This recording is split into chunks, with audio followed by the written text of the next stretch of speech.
പരിസ്ഥിതി മന്ത്രാലയത്തിന് കീഴിലുള്ള എക്സ്പേർട്ട് അപ്രൈസൽ കമ്മിറ്റി വയനാട് തുരങ്കപാതയുടെ അവസാനവട്ട പാരിസ്ഥിതിക അനുമതിക്ക് ശുപാർശ ചെയ്തു. വയനാട്ടിലെ വിവിധ മേഖലകളിൽ നിന്നുള്ള ജനങ്ങൾ ഏറെ സന്തോഷത്തോടെയാണ് വയനാട് തുരങ്കപാതയെ സ്വീകരിക്കുന്നത്. വയനാടിന്റെ സർവോത്മുഖമായ വികസനത്തിന് തുരങ്കപാത വരുന്നതോടെ സാധിക്കുമെന്നാണ് പ്രതികരണങ്ങൾ. ആനക്കമ്പുയിൽ കള്ളാടി മേപ്പാടി തുരങ്കപാത വയനാട്ടുകാരുടെ സ്വപ്ന പദ്ധതിയാണ്. തുരങ്കപാത അവസാന കടമ്പയും കടക്കുകയാണ്. കേന്ദ്ര പരിസ്ഥിതി മന്ത്രാലയത്തിന് കീഴിലുള്ള എക്സ്പെർട്ട് അപ്രൈസൽ കമ്മിറ്റി അവസാനവട്ട പാരിസ്ഥിതികാനുമതിക്ക് ശുപാർശ ചെയ്തിരിക്കുകയാണ്.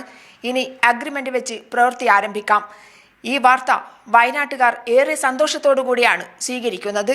നാട്ടുകാരെ സംബന്ധിച്ചിടത്തോളം ഏറ്റവും സ്വാഗതാർഹമായ ഒരു കാര്യമാണ് ഈ തുരങ്കപാത വരുന്നതെന്ന് വെച്ച് കഴിഞ്ഞാൽ അതിനെ നമ്മൾ പൂർണ്ണമായും സപ്പോർട്ട് ചെയ്യണു.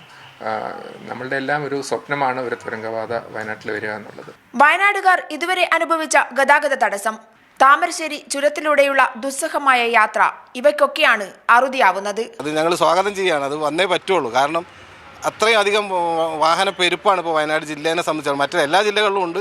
പക്ഷേ വയനാട് ജില്ലയിൽ ഇപ്പോൾ ഇവിടുന്ന് ഇറങ്ങിപ്പോകുന്നത് വലിയൊരു ദുരിതത്തിലാണ്.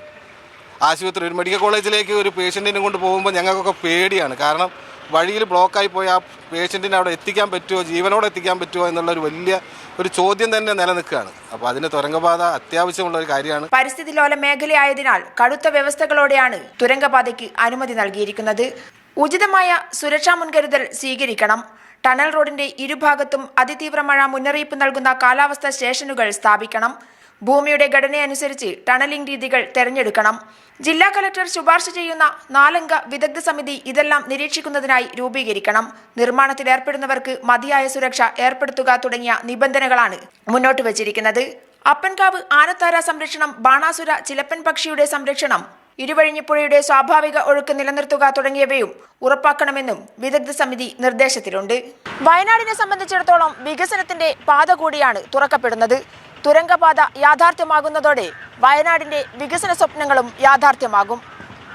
വയനാട് നിന്നും PV ജോഷില.